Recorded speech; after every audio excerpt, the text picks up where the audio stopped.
ড্রয়ের পথে এগোচ্ছে গল টেস্টের ভাগ্য। চতুর্থ দিন শ্রীলঙ্কার বিপক্ষে 187 রানের লিড নিয়ে মাঠ ছেড়েছে টাইগাররা।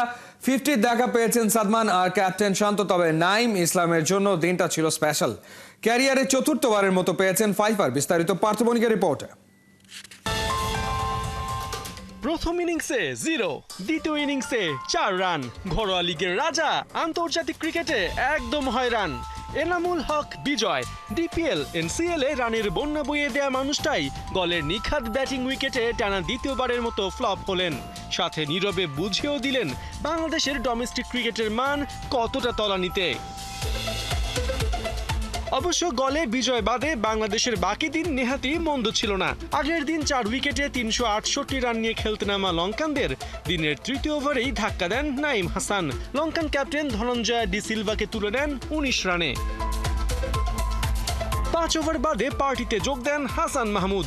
হাত খুলে খেলার আগেই লঙ্কান কিপার কুশাল মেন্ডিসকে ফেরান 5 রানে। দ্রুত 2 উইকেট হারানোর পর লঙ্কানদের হাল ধরেন কামিন্দু মেন্ডিস ও মিলান রত্নায়েকে। সপ্তম উইকেট জুটিতে দুজনে বোর্ডে তোলেন 84 রান। বোলার থেকে ব্যাটার হয়ে ওঠা মিলানকে অবশেষে থামাতে সক্ষম হন হাসান মাহমুদ, তবে ততক্ষণে মিলানের ব্যাটে 39 রান। এরপরটা কেবলই নাইম শো। কামিন্দু মেন্ডিসকে সেঞ্চুরি বঞ্চিত করেন এই টাইগার অফ স্পিনার। 87 রানে তাকে ফেরান প্যাভিলিয়ান। একই ওভারে তুলে নেন থারিন্দুর উইকেট। তবে শো যে তখনও বাকি। আসিতা ফার্নান্দোকে আউট করে সেই শোয়ের হ্যাপি এন্ডিং করেন নাইম হাসান। ক্যারিয়ারে চতুর্থবারের মতো পান ফাইফারের দেখা। শ্রীলঙ্কা অল আউট হয় 485 রানে। 10 রানের লিড নিয়ে দ্বিতীয় ইনিংসে নামা বাংলাদেশকে এবারও আপসেট করেন বিজয়। প্রভাত জয়সূরিয়ার বলে উইকেটের পেছনে ক্যাচ দিয়ে ফেরেন। এদিকে মুমিনুলও থারিন্দু রহস্য ভেদ করতে ব্যর্থ। দ্বিতীয় ইনিংসেও একই বোলারের কাছে উইকেট বিলিয়ে এলেন, তাও আগের চেয়ে কম, মাত্র 14 রানে। তবে আসল আক্ষেপটা সাদমানের ডিসমিসালে। ভালোই এগোচ্ছিলেন সেঞ্চুরির দিকে, কিন্তু ব্যাড লাক। 76 রানে থারিন্দুর বলে লেগ বিফোরের শিকার হয়ে ফেরেন এই টাইগার ওপেনার। সাদমানের মতোই দ্বিতীয় ইনিংসে 50 তুলে নিয়েছেন নাজমুল হোসেন শান্ত। তার 56 আর মুশফিকের 22 রানের 2 অপরাজিত ইনিংসে লিড আরও বড় করার পথে বাংলাদেশ। শেষ দিন 3 উইকেটে 177 রান নিয়ে ফের মাঠে নামবেন শান্ত মুশফিকরা। পার্থবণিক, 71। মিরাজ অসুস্থ, তাইজুল ছিলেন সাদা মাটায়। স্কোয়াডের তৃতীয় সেরা স্পিনারই বাজিমাত করলেন গলে। ভারত মহাসাগরের পারে প্রথম ইনিংসে 5 লঙ্কানকে দখল করলেন নাইম হাসান। বিদেশের মাটিতে এটাই তার সেরা বোলিং ফিগার। ছন্দময় পারফরমেন্স দেখিয়ে কাপ্তান নাজমুল শান্তকেও চাপে ফেললেন চট্টলার এই স্পিনার। সাইফুল রূপকের রিপোর্ট। কখনো ওই আঙ্গুলের তীব্র ব্যথা মানসিকভাবে ভেঙে দেয়, কখনো আবার সেই আঙ্গুল দিয়ে ঘূর্ণির জাদু আনন্দে ভাসায়। ক্যারিয়ারে চতুর্থ, বিদেশের মাটিতে প্রথমবার ইনিংসে 5 উইকেট পাওয়ার কীর্তি। স্রষ্টার কাছে কৃতজ্ঞ নাইম হাসান। আজীবনের জন্য সেই বল দখলে নিয়ে এমন পোজ দেয়া কিংবা চুমু খাওয়া যে কোনো বোলারের কাছেই তো স্বর্গীয় সুখ হওয়ার কথা। ছবি কথা বলে। মিরাজ তাইজুলের পরেই নাইমের অবস্থান। স্কোয়াডের 3 নম্বর স্পিনারের গলে খেলার সম্ভাবনা ছিল ক্ষীণ। মেহেদী মিরাজের অসুস্থতায় কপাল খুলেছে আরেক অফ স্পিনারের। 2019-এ কলকাতা টেস্টের পর আবার বিদেশের মাটিতে সাদা পোশাকে দেশকে প্রতিনিধিত্ব করার সুযোগ পেয়েই জ্বলে উঠলেন নাইম। ব্যাটিং বান্ধব পিচে 121 রান দিয়ে লঙ্কান 5 ব্যাটার পকেটে পড়লেন। জানেন সুযোগ আসবে কম, সুযোগ হেলায় ফেললেই বিপদ। কথা কম বলা চট্টলার ছেলেটা মনে মনে ভীষণ ফাইটারও। ক্যারিয়ার সেরা বোলিং ফিগারটা 3 বছর আগে গড়া। নিজ মাঠ চট্টগ্রামে 6 লঙ্কানকে এক ইনিংসে ঘায়েল করেছিলেন। দেশের জন্য সেদিন বোলিং ফিঙ্গারের তীব্র ব্যথাও নাইমকে টলাতে পারেনি। পেন কিলার খেয়ে বোলিং করছিলাম, মনে করছিলাম ফার্স্টের দিকে এমনি ব্যথা এমনি, কিন্তু পরে দেখা গেল ভেঙে গেছে। উচ্চতার কারণে যে কোনো পিচেই বাড়তি ফায়দা পান নাইম। দিনে দিনে বাড়ছে তার কন্ট্রোল আর ভ্যারিয়েশনও। নিশ্চিত করেই বলা যায় গলে ফাইফার তার ক্যারিয়ারের অন্যতম সেরা পারফরমেন্স হয়েই রবে। বিরুদ্ধ কন্ডিশন আর কঠিন পিচেও সামর্থ্য দেখালেন। টিম ম্যানেজমেন্টকে মধুর এক সমস্যায় ফেললেন নাইম হাসান। সুস্থ হয়ে গেছেন টপ অলরাউন্ডার মিরাজ। দ্বিতীয় টেস্টে নাইমকে একাদশের বাইরে রাখার সাহস দেখাবে কি করে? তবে কি কলম্বো টেস্টে বিজয়ের জায়গায় মিরাজকে বেস্ট 11-এ ফেরাবেন ক্যাপ্টেন নাজমুল শান্ত? সাইফুল রূপক, 71। শান্তরা লড়ছে গলে, সাদা বলের ক্রিকেটাররা গেল চট্টগ্রামে। শ্রীলঙ্কার বিপক্ষে ওয়ানডে ও টি-20 সিরিজের প্রস্তুতি হবে 5 দিনের ক্যাম্পে। তাসকিন, মুস্তাফিজরা 2টা প্রস্তুতি ম্যাচও খেলবেন সেখানে। নাইয়ান বিন জসিমের রিপোর্ট। এটা তো আপনার জন্য হচ্ছে কি একটু নতুন চ্যালেঞ্জ, আসলে ওয়ানডে টিমে ফেরার চ্যালেঞ্জ, মানে 5 দিনের যে ক্যাম্পটাতে আসলে টার্গেটটা কি থাকে? অবশ্যই নিজের সেরাটা দেওয়ার চেষ্টা করবো এবং সবসময় যেটা বলি যে ন্যাশনাল টিমে খেলাটা প্রাউডের ব্যাপার। অবশ্যই আমার জায়গা থেকে সেরাটা দেওয়ার চেষ্টা করবো এবং সুযোগ পেলে নিজের ভালো করার চেষ্টা করবো।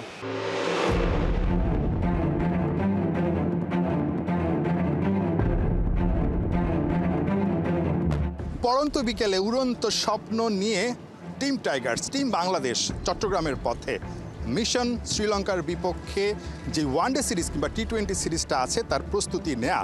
ঠিক যখন কিনা বাংলাদেশের ক্রিকেটে খুব খারাপ সময় যাচ্ছে, তখন ভক্তদের এই সেলফি তোলার হিড়িকটা মুস্তাফিজ, সৌম্যদেরকে ঘিরে সেটা বলে দেয় তারা কিন্তু ক্রিকেটারদের প্রতি এখনও আস্থা হারাননি। সুতরাং শ্রীলঙ্কার যেই সফরটা, শ্রীলঙ্কার বিপক্ষে যে ওয়ানডে সিরিজ এবং টি-20 সিরিজ, সেখানে তারা ভালো একটা রেজাল্ট আশা করছেন। সেটারই প্রস্তুতি নিতে ক্রিকেটাররা চট্টগ্রামে যাচ্ছেন। সেখানে 5 দিনের একটা ক্যাম্প, যেখানে কিনা 2 দিন প্রস্তুতি এবং তারপর 2 দিন নিজেদের মধ্যে ভাগ হয়ে ক্রিকেটাররা ম্যাচ খেলবেন। দেখেন, যেহেতু আমরা মানে ভালো হয় না বা আপনাদের একটা আমার কাছে মনে হয় যে একটা সাডেন একটা পিরিয়ড যাচ্ছে, বাট এখন যারা আছে আমি যদি টেস্ট ম্যাচের দিকে দেখা কিছুটা হলে কিন্তু আমরা মানে ঘুরে দাঁড়াইছি। আর সবচেয়ে বড় জিনিস হচ্ছে যে আসলে মানে কনফিডেন্সটা খুব বড় জিনিস। এখন আমাদের যারা স্পেশালি আপনি যদি লাস্ট দুই একটা ম্যাচ সিরিজ দেখেন, আপনি যেন আমাদের মেইন বলার জন্য তাসকিন বা মুস্তাফিজরা আমরা এইভাবে পাই নাই। তো এই সিরিজে যদি আমরা ফুল টিম নিয়ে খেলতে পারি বা ফুল স্ট্রেংথ নিয়ে খেলতে পারি, আমি মনে করি যে আমাদের ভালো একটা রেজাল্ট একটা আশা করা যায়। বাংলাদেশের পেস ডিপার্টমেন্টের মূল 3 শক্তি তাসকিন আহমেদ, মুস্তাফিজুর রহমান এবং শরীফুল ইসলাম, 3 জনই কিন্তু আসলে ইনজুরিতে ভুগছেন, ইনজুরি থেকে ফেরার মিশনে। সুতরাং সেই জায়গাটায় পেস বোলিং কোচ নাজবুল হোসেনের জন্য এই ক্যাম্পে বাড়তি একটা চ্যালেঞ্জ কিন্তু থাকছে। 3 পেসার আসলে কতটুকু ফিট আছেন কিংবা কত সময়ের মাঝে আসলে তারা ফুল ফিট হয়ে ম্যাচ খেলার জন্য আসলে প্রস্তুত হতে পারবেন। অবশ্যই এটা তো চ্যালেঞ্জিং। আর সবচেয়ে বড় জিনিস হচ্ছে ওরা অনেক এক্সপিরিয়েন্স এবং অনেক দিন ধরে ক্রিকেট খেলছে এবং ওরা জানে যে ইনজুরি কিন্তু নতুন না, সবসময় কিন্তু টুকটাক থাকে, বাট ওরা জানে যে আসলে এটাতে কীভাবে কামব্যাক করতে হয়। এবং আমি যদি বলি মুস্তাফিজ, শরীফুল বা আপনি তাসকিন যদি বলেন, ওরা অনেক দিন ধরে ক্রিকেট খেলছে এবং এরকম সিচুয়েশন অনেকবার পড়ছে। বাট আমি আশাবাদী ওরা প্র্যাকটিসে যেভাবে নিজেদের মেলে ধরছে এবং যেহেতু ছিল আমাদের আর 7 বা 10 দিন আমাদের ওয়ানডে সিরিজটা বাকি আছে এবং ওরা এইভাবেই এগোচ্ছে। তো আশা করি আমাদের যে এক্সপিরিয়েন্স বোলারগুলো দিয়ে খেলে শ্রীলঙ্কাতে ডিফারেন্ট রেজাল্ট করতে পারি আমরা। তাসকিন এবং মুস্তাফিজ দুজনই আসলে প্রিমিয়াম ফাস্ট বোলার, দুজনই খুব ইম্পর্টেন্ট শ্রীলঙ্কার বিপক্ষে সিরিজে। দুজন কত % করে ফিট আছে আপনার কাছে মনে হয়? দেখেন, আমরা যে লাস্ট যে প্র্যাকটিস সেশনগুলো বা লাস্ট এক সপ্তাহ যে আমরা প্র্যাকটিস করি, আমি আশাবাদী যে ওরা আসলে ওয়ানডে সিরিজের জন্য অ্যাভেলেবল এবং ওদের বোলিংয়ের যে ওয়ার্কলোড এবং যেভাবে বোলিং করছে, আশা করি যেহেতু আমাদের আরও 10-12 দিন বাকি আছে এবং মানে 100% আমরা ওরা পাবো। আর একটা সেম টাইম যদি সিনিয়র 2টা বলার থাকে, এটা কিন্তু টিমের জন্য একটা অ্যাডভান্টেজ। আপনি যদি দেখেন যে আমাদের কিন্তু বেশ কয়েকজন সিনিয়র প্লেয়ার কিন্তু এখন টিমে নাই, বাট যদি আমি এই টি-20 সিরিজগুলো দেখি, আমাদের যদি এক্সপিরিয়েন্স 2টা বলার থাকতো লাইক মুস্তাফিজ এবং তাসকিন, হয়তো রেজাল্ট ভিন্ন হতে পারতো। বাট আমি আশাবাদী যে এই 2টা প্লেয়ার ফেরাতে আমাদের টিম অনেক উজ্জীবিত হবে। বাংলাদেশের সবচাইতে প্রিয় ফরম্যাট ওয়ানডে, অথচ সেই প্রিয় ফরম্যাটেই সবশেষ যে দ্বিপাক্ষিক সিরিজগুলো বাংলাদেশ খেলেছে, সেখানে সবশেষ 10 ম্যাচে বাংলাদেশের জয় মাত্র 1টাতে। তার উপর শ্রীলঙ্কার মাটিতে খেলা, শ্রীলঙ্কার বিপক্ষে বাংলাদেশ সবশেষ সিরিজটা ঘরের মাঠে জিতলেও শ্রীলঙ্কার মাটিতে 2017 সালের পর কোনো ম্যাচই জিততে পারেনি টাইগাররা। সুতরাং সেই চ্যালেঞ্জটা কিন্তু থাকছেই বাংলাদেশ দলের জন্য। সাদা বলে নতুন একটা চ্যালেঞ্জ নিয়ে এবার বাংলাদেশের সাদা বলের ক্রিকেটাররা, অর্থাৎ ওয়ানডে এবং টি-20 ক্রিকেটাররা লঙ্কা দ্বীপে উড়াল দিবে। তার প্রস্তুতিটা চট্টগ্রামে ঠিকঠাকভাবে হবে তো? নাহিয়ান বিন জসিম, 71। অক্টোবর 9 সেপ্টেম্বরে লাল সবুজের জার্সিতে দেখা যেতে পারে কিউবা মিচেলকে। ভিয়েতনামে এফসি অনূর্ধ্ব-23 এশিয়ান কাপের বাছাই পর্বে ডাকা হতে পারে এই প্রবাসী ফুটবলারকে। তার সঙ্গে যোগ দিতে পারেন আর এক তরুণ তুর্কি ফাহমিদুল ইসলাম। যুবাদের এশিয়ান কাপের প্রস্তুতি নিয়ে নানা প্রশ্নের উত্তর খেলাযোগের কাছে। বিস্তারিত থাকছে হাসান সজীবের রিপোর্টে। একদিকে কিউবা মিচেল, আরেকদিকে ফাহমিদুল ইসলাম, 2 তরুণ তুর্কি কাঁধে কাঁধ মিলিয়ে খেলছেন লাল সবুজের জার্সিতে। প্রতিপক্ষকে দিচ্ছেন গুড়িয়ে। কি অবাক হচ্ছেন? অবাক হবার কিছু নাই। এমন দৃশ্যই দেখা যেতে পারে এফসি অনূর্ধ্ব-23 এশিয়ান কাপের বাছাই পর্বে। সেপ্টেম্বরের 1 থেকে 9 ভিয়েতনামে দিতে হবে যুবাদের কঠিন পরীক্ষা। এশিয়ান কাপের মূল পর্বে খেলতে উতরাতে হবে বাছাই পর্বের বাধা। এ নিয়ে প্রায় 2.5 মাস আগেই শুরু হয়ে গেছে ভারতের প্রস্তুতি। বাংলাদেশের খবর কি? খেলাযোগের প্রতিবেদনের পর বিষয়টি নজরে এসেছে বাফুফের। এ বিষয়ে সব খুঁটিনাটি তথ্য বাফুফে থেকে জানতে পেরেছে খেলাযোগ। শুরুতে আসা যাক কবে কোথায় শুরু হচ্ছে ক্যাম্প। টুর্নামেন্ট শুরুর অন্তত 4 থেকে 6 সপ্তাহ আগে ঢাকায় বসবে আবাসিক ক্যাম্প, যা হতে পারে দুটি জায়গায়, রাজধানীর ফর্টিস ফুটবল একাডেমিতে অথবা সাভারের বিকেএসপিতে। এবার আসা যাক যুবাদের দায়িত্বে থাকবেন কে। বাফুফে প্রেসিডেন্ট তাবিত আউয়াল কথা বলেছেন হাভিয়ের কাবরেরার সঙ্গে। জাতীয় দলের পাইপলাইন অনূর্ধ্ব 23 দল, তাই এ ব্যাপারে বেশ সিরিয়াস বাফুফে বস। কাবরেরাকে নির্দেশ দিয়েছেন লোকাল একজন কোচকে নিয়োগ দিতে, তবে মূল চাবি থাকবে কাবরেরার হাতেই। লোকাল কোচকে তিনিই গাইড করবেন। গেল আসরে একটি ম্যাচেও জয় পায়নি যুবারা। এবার ফাহমিদুল কিউবাদের নিয়ে বড় স্বপ্নই দেখছে বাংলা।